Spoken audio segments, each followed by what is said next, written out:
In today's video, I'm going to teach you how to connect Zoho Calendar with Google Calendar. We're going to walk through the process inside Google Chrome, and the goal is to begin the synchronization setup from your Zoho Calendar settings.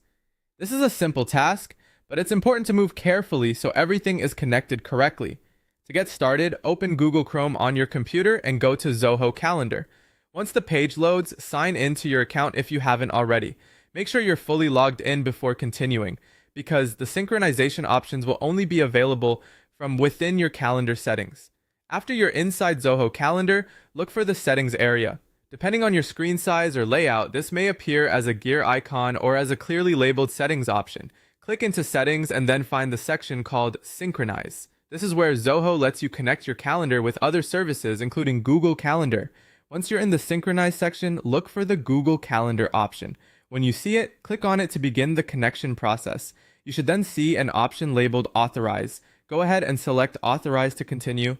At this point, Zoho will begin the authorization flow needed to connect with your Google Calendar account. This step gives Zoho permission to access the calendar information required for synchronization. If a Google sign-in window appears, choose the correct Google account you want to connect. Then review the requested permissions carefully and continue only if everything looks correct.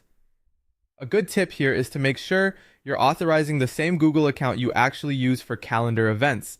If you have multiple Google accounts open in Chrome, it's easy to select the wrong one by mistake, so take an extra second to confirm before moving forward.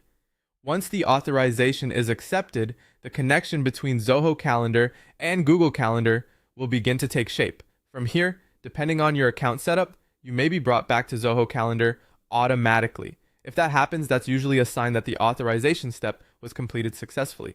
And that's it for this part of the process. You've opened Zoho Calendar in Chrome, navigated to Settings, and then Synchronize, selected Google Calendar, and authorized the connection. If you're following along on your own device, just make sure each screen fully loads before moving to the next step so the setup goes smoothly.